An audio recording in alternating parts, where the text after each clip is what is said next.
Jax's revenge domain. The best part about watching my supervisor panic wasn't the $18,000 contract I landed the next week. It wasn't even seeing him scramble to explain to the board why 3 major clients walked out after safety violations, shut down their projects. The best part was knowing he'd brought it all on himself when he hit that delete button and called 30 years of my safety protocols outdated garbage in front of 27 people. My name is Steve Hoffman. I'm 56 years old, and 4 months ago, I watched what I thought was my career get destroyed in about 45 seconds. Turns out it was actually the beginning of the most satisfying comeback story you'll ever hear. But let me back up, because this whole thing started way before Ryan Martinez decided to torch my life's work in that conference room. And trust me, you need the whole story to understand just how perfectly everything fell apart for him. 2 years ago, I took a job at Apex Construction Consulting as senior safety analyst. Look, I've been working in construction and safety for 30 years. Started as an 18-year-old Marine, spent 8 years learning discipline and attention to detail that you can't get anywhere else. After my service, I worked my way up from site safety officer to project manager to certified safety inspector. Been married to Linda for 32 years. Got 3 grown kids and 4 grandchildren who call me Grandpa Steve. So when I saw this consulting job posting, I figured it would be good money helping construction companies keep their workers safe while I planned my retirement. Linda and I had been talking about maybe buying that little cabin up in Colorado, spending more time with the grandkids. What they didn't mention in the job interview was that Apex was hemorrhaging clients faster than a broken fire hydrant. The guy before me lasted exactly 4 months before walking out, no transition, no documentation, just gone. And my new supervisor, Ryan Martinez, made it crystal clear from day one that he blamed old school safety people like me for the company's inefficiency problems. Ryan was one of those 29-year-old Stanford MBA types who thought construction was all about algorithms and cost optimization. Never worn a hard hat in his life, but could talk your ear off about efficiency metrics and AI-driven safety protocols. Had one of those corner offices with motivational posters about disruption and innovation. The idea that construction workers might want safety advice from someone who actually understood job site dangers was completely foreign to his theoretical approach to everything. See, Ryan grew up in Palo Alto, went straight from high school to Stanford, then straight to his MBA program. His idea of manual labor was probably moving his laptop from one coffee shop to another. Meanwhile, I'd spent decades watching guys lose fingers to table saws, seeing people fall off scaffolding because someone cut corners on safety equipment. To him, construction was data points on a spreadsheet. To me, it was real people with families going home safe every night. When I started digging into our client files, I found exactly what I expected. Page after page of generic safety checklists that looked like they'd been downloaded from some government website. No real understanding of how these construction companies actually operated. No indication that anyone at Apex had ever climbed scaffolding or operated a crane. These weren't just any clients either. We're talking about Jerry Walsh, who ran Walsh Hospital Construction, building medical facilities across 3 states. Jerry was a 3rd-generation contractor whose grandfather started the company with a pickup truck and a toolbox back in 1952. Tony Rodriguez's crew at Rodriguez School Projects, handling everything from elementary schools to university complexes. Tony had been building schools for 25 years and took it personally when kids had to learn in unsafe environments. Then there was Mike Wilson at Wilson Senior Housing, constructing assisted living facilities where safety wasn't just about workers but future residents too. Mike's own father lived in one of their facilities, so every safety protocol was personal to him. These guys knew construction inside and out, and they could spot consultant nonsense from a mile away. They'd been dealing with Apex's generic advice for months and were getting frustrated with safety recommendations that didn't match the reality of their operations. So I started doing something that apparently was revolutionary at Apex. I began treating these clients like the experienced professionals they were. When Jerry mentioned during a routine safety review that his crews were having near misses with the new tower crane on the hospital project, I didn't just update his safety scorecard and move on. I asked if I could come take a look. Ryan nearly choked on his energy drink when I requested permission to visit a client site. We don't do field visits. That's inefficient use of billable hours. Handle it with a remote safety assessment. But I pushed back. Jerry's got a $12 million hospital project. If someone gets hurt because we missed something, that's a lawsuit that'll destroy both companies. Plus, I know these hospital construction sites. Worked on 3 of them during my project management days. You can't assess tower crane safety from a computer screen. Ryan's face went through about 5 different expressions: confusion, irritation, then that condescending smile he'd perfected. Steve, I appreciate your enthusiasm, but we need to scale our operations efficiently. Site visits don't scale, neither do wrongful death lawsuits, I replied. 3 days later, I'm walking through Jerry's job site in steel-toed boots and a hard hat, talking to his crane operator, looking at lift patterns, actually understanding what was going wrong. Jerry met me at the site trailer, and I could tell he was relieved to finally work with someone who spoke his language. Steve, I've been doing this for 28 years. Jerry said as we walked toward the crane. That thing makes me nervous every time we lift materials over to the east side of the building. Something just doesn't feel right. Here's what I found. The tower crane's swing radius was coming within 18 inches of the building's electrical service entrance during material lifts. OSHA requires a minimum 20-foot clearance for overhead power lines. Jerry's crew knew something felt wrong, but the project engineers had calculated everything based on blueprints without accounting for the actual electrical installation that had been moved during construction. The electrical service had been relocated 6 feet closer to the building than originally planned because of underground utility conflicts. Nobody had updated the crane operation protocols to reflect this change. Every time they lifted rebar or concrete forms to the upper floors, that crane boom was dancing with 480-volt electrical lines. I spent a week developing a modified lift plan that rerouted material deliveries through the north side of the building. Cost about $3,000 in additional crane time, but eliminated the electrocution risk that could have killed someone. We also implemented daily clearance checks and required the electrical contractor to flag the service entrance with high visibility markers. Results: 0 safety incidents for the remainder of the project. Jerry was so impressed he signed a 3-year safety consulting extension and referred 2 other hospital construction companies to us. His annual contract went from $30,000 to $65,000, and he told everyone in his network about the consultant who actually understood construction. When I presented the results to Ryan, you'd think he'd be celebrating. Instead, he pulled out his efficiency reports like he was grading a homework assignment. Steve, you spent 31 billable hours on this project. Standard protocol is 8 hours maximum for safety assessments. Why did you spend nearly 4 times the allocated time? He didn't care about preventing electrocution. He didn't care about the 3-year contract extension. He didn't care that Jerry Walsh was telling every construction company in the state about Apex's exceptional service. All he saw were efficiency metrics that didn't fit his algorithm. Look, Ryan, I said, trying to keep my voice level, Jerry's paying us $65,000 a year now instead of $30,000. Seems like a pretty good return for those extra 23 hours. That's not how we measure performance here, he replied, making notes on his tablet like he was documenting my infractions. Billable hour optimization is our primary success metric. If we can't deliver consistent results within standard timeframes, we can't scale the business. Same thing happened with Tony Rodriguez's school project. Guy called me about safety concerns with a new elementary school construction. His problem was different but just as serious. The concrete crew was working too close to where kids from the adjacent school walked home every day. Tony had been losing sleep over it. Steve, these kids don't understand construction danger. Yesterday I saw a group of them trying to climb our perimeter fence to get a closer look at the concrete trucks. If one of them gets hurt, it's not just a lawsuit. It's some family's kid. Standard Apex response would have been to recommend some generic barrier fencing and call it done. That's exactly what Ryan suggested when I brought up Tony's situation during our weekly team meeting. Rodriguez Schools is a straightforward perimeter safety case, he announced, clicking through his PowerPoint slides like he was delivering a TED Talk. We have approved barrier solutions that address pedestrian protection. Implementation time 1 week. Billable hours 12 maximum. But I'd already spent time walking the site with Tony, and I knew his problem required more than basic fencing. Elementary school kids don't follow rules about staying away from construction sites. They're curious, they're fearless, and they see construction equipment as the coolest thing in the world. So I did what Ryan definitely didn't want me to do. I spent 2 weeks developing a comprehensive child safety protocol that went way beyond standard barriers.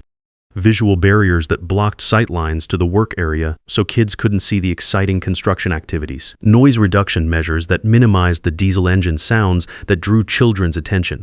Coordinated timing between concrete pours and school dismissal. So the loudest, most dangerous operations happened when kids weren't around. But the real innovation was working with the school principal to turn the construction project into an educational opportunity. We set up designated viewing areas where kids could safely observe construction during scheduled field trips, complete with hard hats and safety presentations. This satisfied their curiosity in a controlled environment and reduced their desire to sneak closer to the actual work zones. The solution wasn't just about protecting kids from construction. It was about protecting Tony's crew from the distraction and liability of having children nearby during concrete pours and equipment operations. Try operating a concrete pump truck when you're worried about kids running into your work area. It's impossible to focus on the job. Results were immediate and better than anyone expected. Parents stopped complaining about construction noise and safety concerns because their kids were getting cool construction tours instead of being scared away. Tony's crew could focus on their work without constantly watching for curious children. The project completed 2 weeks ahead of schedule because of improved workflow and better community relations. Tony was so happy he doubled his annual contract with us from $40,000 to $80,000 and recommended 3 other school construction companies. More importantly, the local newspaper did a feature story about the innovative safety program, and Tony sent copies to every contractor in his network. When I presented these results to Ryan, same story. He focused entirely on the fact that I'd spent 43 billable hours on what he'd allocated 12 hours for. "This is exactly what I'm talking about, Steve," he said, pulling up his efficiency dashboard with the satisfaction of someone who'd found exactly what he was looking for. "You're consistently overspending time on projects. Yes, clients are satisfied, but we're not optimizing our resource allocation. Ryan, we just turned a $40,000 client into an $80,000 client plus 3 referrals. The newspaper story alone is worth thousands in free marketing. Doesn't that matter?" "What matters is scalable processes," he replied without even looking up from his screen. "If every analyst spent 43 hours on every project, we'd never be profitable. We need standardized solutions that any team member can implement." That's when I started to understand we weren't just disagreeing about business strategy. We were living in completely different worlds. Ryan saw client work as a production line where you standardize everything and measure success by how quickly you can process requests. I saw it as problem solving where you figure out what's actually wrong and fix it properly, even if it takes longer than your spreadsheet says it should. The third major win came with Mike Wilson's senior housing operation. Mike had been an Apex client for 2 years, but he was getting frustrated with what he called consultant runaround. His construction timelines were consistently running over schedule, which in senior housing construction means delayed move-ins for elderly residents who'd already sold their homes and penalty clauses that could bankrupt smaller contractors. Mike's situation was personal for him. His 78-year-old father lived in one of their completed facilities, and Mike understood that construction delays weren't just business problems. They were real people waiting to move into their final homes. Previous Apex analysts had given Mike generic project management advice: better scheduling software, daily progress reports, milestone tracking systems. None of it addressed his real problem, which became obvious the minute I visited one of his job sites. Mike's crews were skilled and experienced. His project managers knew construction inside and out, but they were constantly waiting on materials, equipment, or subcontractors. Not because of poor planning, but because of resource allocation conflicts between multiple simultaneous projects. Here's what was happening. Mike would have 3 senior housing projects running at once. Each project manager would schedule concrete pours, crane time, or electrical subcontractors based on their individual project needs, but they weren't coordinating with each other. So Project A would book the crane for Tuesday, Project B would book it for Wednesday, but then Project A would hit a weather delay and need to push their pour to Wednesday too. Now you've got 2 project managers fighting over the same crane, and one project falls behind schedule. In senior housing, scheduling delays cascade fast because everything's interconnected. Delayed concrete means delayed framing, which means delayed electrical, which means delayed final inspections. I developed a centralized resource allocation system that treated all of Mike's active projects as a single integrated operation. Instead of each project manager competing for resources, they had shared visibility into what equipment, materials, and subcontractors were available when. The system wasn't rocket science, just common sense applied to construction logistics. Instead of 3 separate schedules competing against each other, we created one master schedule that optimized resources across all active projects. If the crane was available Tuesday but Project A had weather concerns, We'd automatically shift Project B's concrete pour to Tuesday and keep Project F flexible for Wednesday or Thursday. Implementation took about a month, working with Mike's project managers to integrate the new scheduling approach. Some of them resisted at first because they were used to controlling their own resources. But once they saw how much easier their jobs became when they weren't constantly fighting for equipment and crews, they became believers. Results were dramatic. Project completion times improved by an average of 18%, which in senior housing translates to serious money. Early completion bonuses, avoided penalty clauses, ability to take on more projects because crews weren't sitting around waiting for resources that were tied up somewhere else. More importantly, elderly residents could move in on schedule instead of living in temporary situations while waiting for their new homes to be completed. Mike started getting thank you letters from families whose grandparents didn't have to spend extra months in assisted living because their apartment was ready on time. Mike's annual contract went from $50,000 to $120,000. He referred 4 other senior housing companies to us, including 2 major commercial builders who specialized in retirement communities. But when I presented these results to Ryan, you can guess what happened. Steve, you spent 87 billable hours on this project. Our construction consulting protocol allocates 24 hours maximum. This is becoming a pattern of resource mismanagement. 87 hours to generate $70,000 in additional annual revenue, plus 4 major referrals. In any sane business world, that's called a home run. But Ryan was living in efficiency metric land where hours mattered more than results. Look, I said, trying one more time to get through to him. Maybe we need to rethink how we measure success here.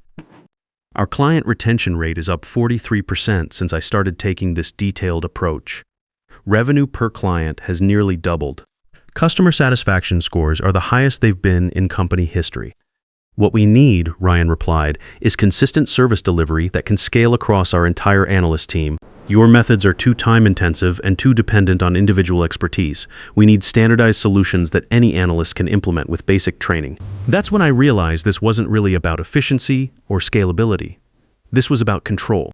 Ryan had built his management philosophy around the idea that business problems had standard solutions that could be applied consistently by anyone with basic training. The notion that some problems required deep expertise, extensive analysis, and customized solutions threatened everything he believed about how consulting should work. But here's what he didn't understand. Construction companies don't have standard problems. A hospital construction project, a school building, and a senior housing development might all have safety issues, but the solutions are completely different because the underlying operations and risks are completely different.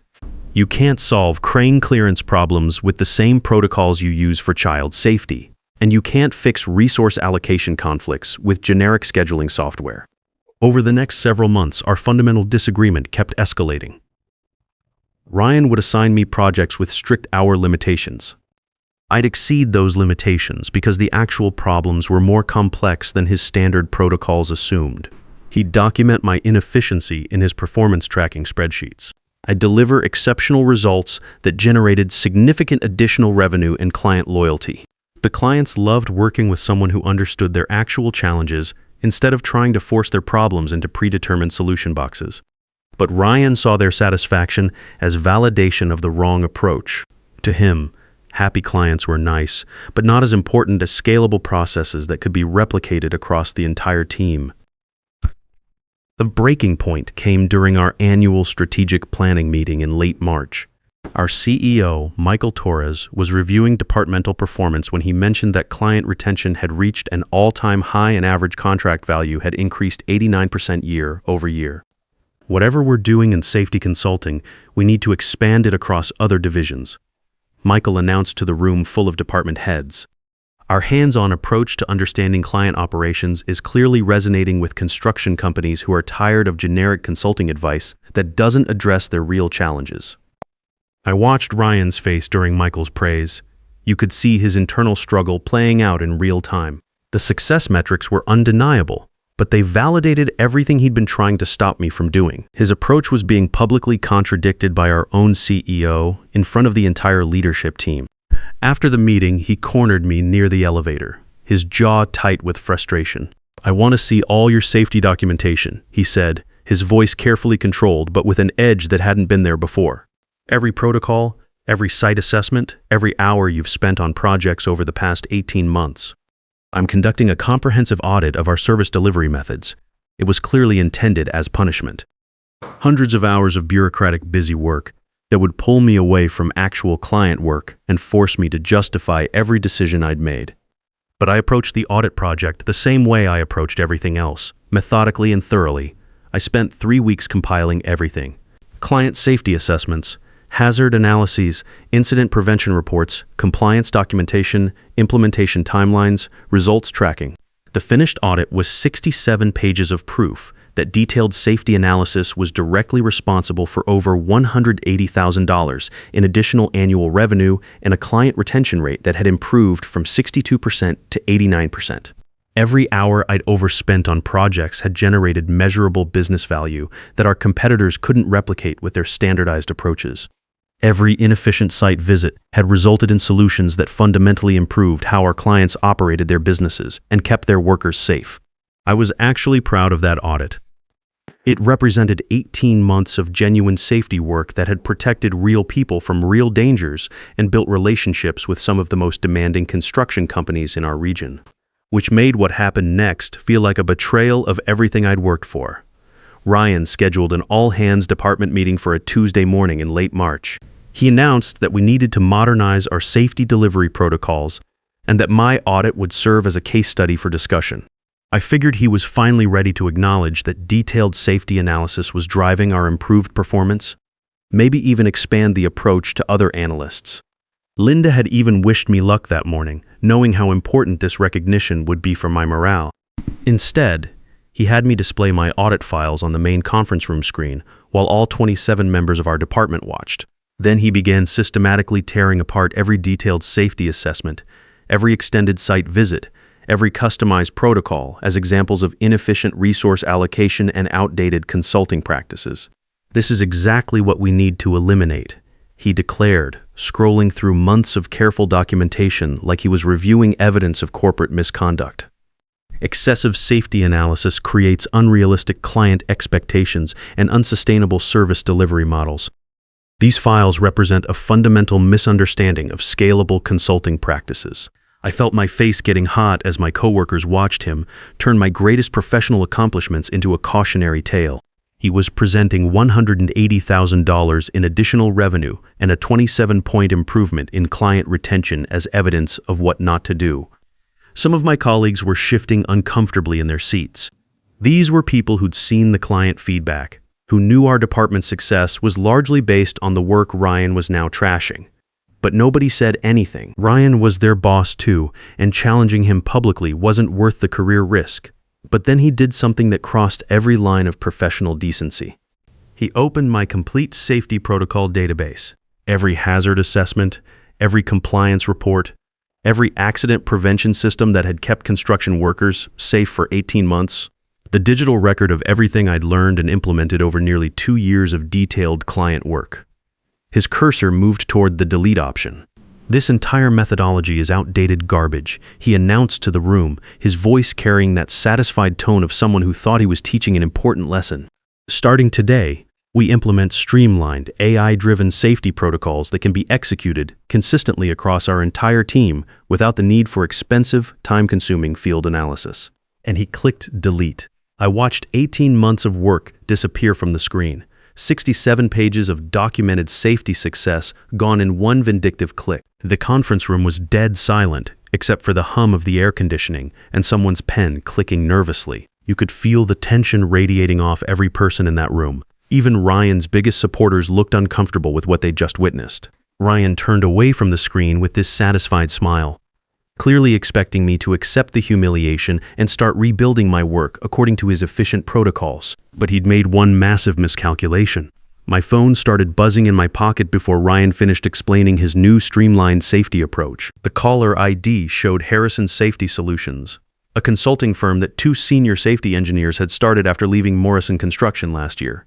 I stepped out of the conference room to take the call, my hands still shaking from watching 18 months of work get erased in front of my colleagues.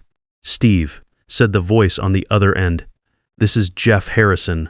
We've been tracking what's happening at Apex, and we think it's time we talked." The conversation that followed changed everything. Harrison Safety had been monitoring our client retention improvements for months. They knew exactly who was responsible for keeping major construction companies satisfied with their safety consulting. "We're prepared to offer you a partnership position to start your own safety consulting division," Jeff said. "Complete autonomy over technical consulting strategies. We believe detailed safety analysis is the future of construction consulting, and we want you to lead that approach." But the best part of their offer wasn't the partnership opportunity. "We know you can't bring proprietary information from Apex," Jeff continued. "But we also know that safety expertise comes from experience and problem-solving capability, not database files. If you join us and clients choose to work with someone who actually understands their operations, that's just market forces at work." When I walked back into the conference room, Ryan was still lecturing about efficient service delivery, while my coworkers stared at their notebooks, clearly uncomfortable with what they'd witnessed. He noticed my return and paused his presentation. "Do you have questions about our new protocols, Steve?" I looked around the room at people I'd worked alongside for 18 months, then at the blank screen where my safety audit had been displayed before being destroyed, then back at Ryan's expectant expression. "Actually," I said, "I have an announcement to make. I'm resigning from Apex Construction Consulting, effective immediately. I'll be starting my own safety consulting practice." The room went dead silent. Ryan's expression shifted from smug satisfaction to confusion, then something that looked like panic. "You can't just quit in the middle of a department meeting," he stammered. "There are protocols, transition procedures." "Actually," I replied, "my employment agreement allows immediate resignation in cases of hostile work environment. Having my life's work publicly destroyed qualifies." Michael Torres, who'd been quietly observing from the back, stepped forward. "Perhaps we should discuss this privately before any hasty decisions." But I was done with private discussions. Ryan had chosen to humiliate me publicly, so he could experience the consequences the same way. "There's nothing to discuss," I said, gathering my personal items from the conference table. "My decision is final." As I headed for the door, Ryan called after me, his voice higher than usual. "You're making a huge mistake, Steve. You'll never survive as an independent consultant. You don't understand how competitive this market is." I paused and turned back. "We'll see which approach proves more valuable." Within a week, I'd set up Hoffman Safety Consulting from my home office. Small operation, just me and 30 years of construction safety experience. Linda was supportive but worried about the financial risk of leaving a steady paycheck. Our youngest daughter was still in college, and we had that cabin in Colorado to think about. The validation came faster than I'd imagined. I didn't reach out to any Apex clients. I simply updated my professional profiles and continued being the same person who'd spent 18 months developing genuine safety solutions for construction companies. The first call came Thursday morning. Jerry Walsh called my new direct line. "Steve, heard through the network you've gone independent. Wanted to congratulate you and discuss your safety consulting capabilities." We talked for 2 hours about his upcoming medical center project. By conversation's end, he'd scheduled a comprehensive safety assessment for the following week. The second call came Friday afternoon. Tony Rodriguez wanted to discuss safety planning for a new high school complex, his biggest project ever. By my first week's end as an independent consultant, I'd received calls from 6 former Apex clients, not because I'd solicited them, but because they preferred working with someone who understood their actual operational challenges. Meanwhile, Ryan was discovering what he'd actually deleted.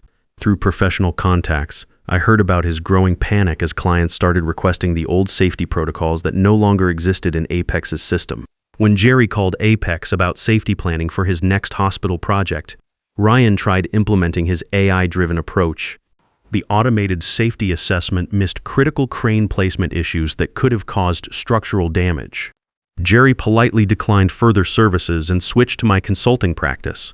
When Tony needed emergency safety consultation after a concrete truck incident at his school site, Ryan's streamlined protocols provided generic responses that didn't address the site-specific hazards. Tony immediately contacted me instead. 6 months later, Hoffman Safety Consulting had grown to include 2 additional safety engineers and contracts with 15 construction companies.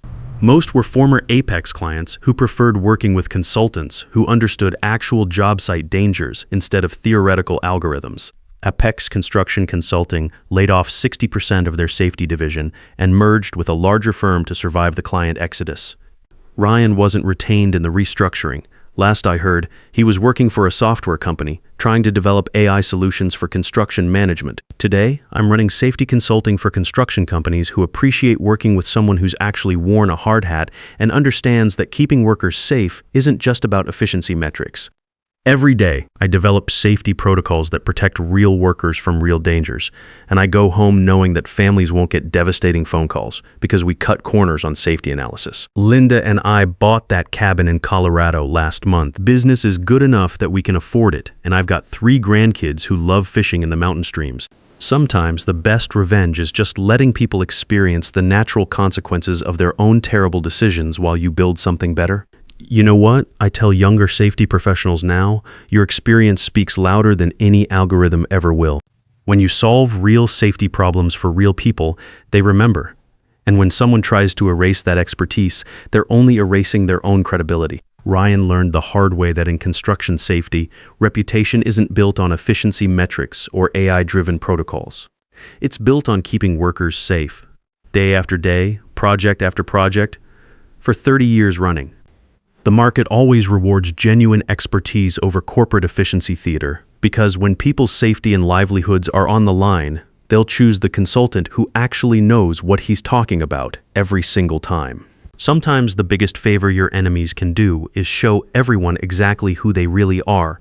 Ryan's public destruction of my work didn't just end my career at Apex, it advertised to every construction company in the region that he valued spreadsheets more than human lives.